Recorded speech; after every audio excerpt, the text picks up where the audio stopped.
ನಮಗೆ ಕಂದಾಯ ಇಲಾಖೆಯಿಂದ ಇಡೀ ರಾಜ್ಯದಲ್ಲಿ ಭೌತಿಕತೆ, ಹಕ್ಕುಪತ್ರ, ಆಮೇಲೆ ಈ ಕಂದಾಯ ಗ್ರಾಮಗಳು ಇದನ್ನೆಲ್ಲ ನಾವು ತೀರ್ಮಾನಗಳು ಮಾಡಿ ಲಕ್ಷಾಂತರ ಜನರಿಗೆ ಹಕ್ಕುಪತ್ರವನ್ನು ಕೊಡ್ತಾ ಇದ್ದಾರೆ. ಇದು ಕಂದಾಯ ಇಲಾಖೆಯಲ್ಲಿ ಕರ್ನಾಟಕ ಸರ್ಕಾರದ ಅತಿ ದೊಡ್ಡ ಸಾಧನೆ ಅಂತ ಹೇಳ್ಬೋದು. ಅದರ ಮುಂದುವರಿದ ಭಾಗ ತುಮಕೂರಿನಲ್ಲಿ ಸುಮಾರು 1,40,000 ಜನರಿಗೆ ನಾವು ಈಗ ಹಕ್ಕುಪತ್ರಗಳನ್ನ ಕೊಡ್ತಕ್ಕಂಥ ಕಾರ್ಯಕ್ರಮವನ್ನ ಮಾಡಿಕೊಂಡಿದ್ದೆವು. ಅದು ನಮಗೆ ಈ 3 ವರ್ಷ ಕಂಪ್ಲೀಟ್ ಆಗ್ತಾ ಇದೆ ಅನ್ನುವಂಥದ್ದು ಕಲ್ಪನೆ ಕೂಡ ಇರಲಿಲ್ಲ.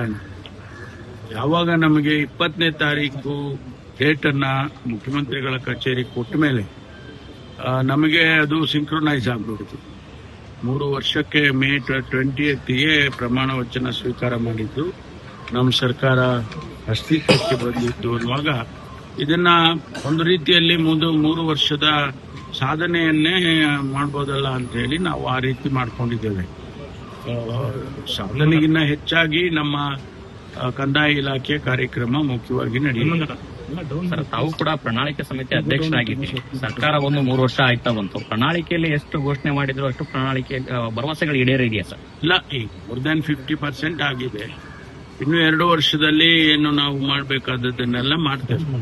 ಹಾಗಾಗಿ ಈಗ ಅದಕ್ಕೂ ಕೂಡ ಒಂದು ರಿವ್ಯೂ ಮಾಡ್ತಕ್ಕಂಥದ್ದು ಅವಶ್ಯಕತೆ ಇದೆ. ಅದನ್ನ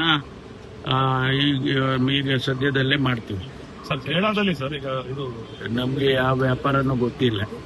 ಬಟ್ ಈ ರೀತಿಯಾದ ಪ್ರಾಕ್ಟೀಸ್ ಇದನ್ನ ನೀವು ಆಲ್ರೆಡಿ ಒಂದ್ಸಲ ವ್ಯಾಪಾರನೂ ಗೊತ್ತಿಲ್ಲ, ಯಾವ ವ್ಯಾಪಾರನೂ. ಸರ್, ಈಗ ವೆಸ್ಟ್ ಬೆಂಗಾಲ್ ಫಲಿತಾಂಶ ನೋಡಿದಾಗ ಈ SIR ಕಾರಣ ಅನ್ನೋ ರೀತಿ ಚರ್ಚೆಗಳು ನಡೀತಾ ಇದೆ.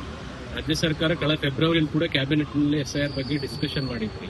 ಈಗೇನು SIR ನ ವಿರೋಧಿಸ್ತೀರಾ ಅಥವಾ ಲೀಗಲಿ ಫೈಟ್ ಮಾಡ್ತೀರಾ, ಹೇಗೆ ಸರ್ ಇದು? ನಿನ್ನೆ ದಿವಸ ನಾನು SIR ಬಗ್ಗೆ ಸಭೆ ಕರೆದಿದ್ರು. ನಾನು ಹೋಗಕ್ಕಾಗ್ಲಿಲ್ಲ ಕಾರಣಾಂತರದಿಂದ. ಆದ್ರೆ ವೆಸ್ಟ್ ಬೆಂಗಾಲ್ನಲ್ಲಿ SIR ನ ಮ್ಯಾನಿಪುಲೇಟ್ ಮಾಡಿರೋ ಕಾರಣಕ್ಕಾಗಿಯೇ ಸರ್ಕಾರ ಹೋಯಿತು.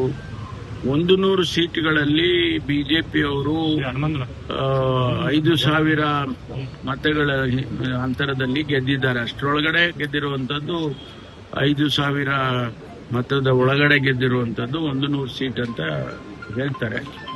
ಅದಕ್ಕೆ ವಿಶ್ಲೇಷಣೆ ಮಾಡೋರು SIR ನಿಂದ ಆಗಿರ್ಬೋದು ಅನ್ನೋದು ಒಂದು ಚರ್ಚೆ ನಡೀತಾ ಇದೆ. ಬಹುಶಃ ಅದನ್ನ ಇನ್ನೂ ಕೆಲವು ದಿವಸ ಹೋದ ಮೇಲೆ ಅದು ಕ್ಲಾರಿಟಿ ಬರುತ್ತೆ. ಈಗ ನಮ್ಮ ರಾಜ್ಯದಲ್ಲಿ ಕೂಡ ಈಗ SIR ಪ್ರಾರಂಭ ಮಾಡ್ತಾರೆ. ಅದಕ್ಕೆ ನಾವು ಕೂಡ ಎಚ್ಚರಿಕೆಯಾಗಿರ್ಬೇಕು ಅನ್ನುವಂತ ಮಾತು. ಯಾಕಂದ್ರೆ ಇಲ್ಲೇನಾದ್ರೂ ಆ ರೀತಿ ನಡೆಯೋದಾದ್ರೆ ಅದಕ್ಕೆ ಅವಕಾಶ ಕೊಡಬಾರದು ಅನ್ನುವಂಥದ್ದು ನಮ್ಮೆಲ್ಲರ ಅಭಿಪ್ರಾಯಗಳು. ಹಾಗಾಗಿ ಮಾನ್ಯ ಮುಖ್ಯಮಂತ್ರಿಗಳು ಸಭೆಯನ್ನ ಕರೆದಿದ್ರು. ಈಗಾಗಲೇ ಮ್ಯಾಪಿಂಗ್ ಆಗಿದೆ. ಮ್ಯಾಪಿಂಗು ಬಹಳಷ್ಟು ಕಡೆ 100% ಆಗಿದೆ. ಇನ್ನೂ ಕೆಲವು ಕಡೆ ಆಗಬೇಕು.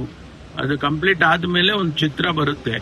ನಾವು ಎಲ್ಲ ನಮ್ಮ ಪಕ್ಷದವರಿಗೆ ನಾವು ಸಲಹೆಗಳನ್ನ ಕೊಟ್ಟಿದ್ದೇವೆ. BLAಗಳಿಗೆಲ್ಲ ನೀವು ಹೋಗಿ ಇದನ್ನ ಮಾನಿಟರ್ ಮಾಡಬೇಕು, BLOಗಳ ಹತ್ರ ಹೋಗಿ ಚರ್ಚೆ ಮಾಡಬೇಕು, ಡಿಲಿಷನ್ ಅಡಿಷನ್ ಇದ್ರೆ ಅದನ್ನೆಲ್ಲ ಮಾನಿಟರ್ ಮಾಡಬೇಕು ಅಂತ ಹೇಳಿ ಈಗಾಗಲೇ ಪಕ್ಷ ನಮ್ಮ ಕಾರ್ಯಕರ್ತರಿಗೆ ತಿಳಿಸಿದೆ.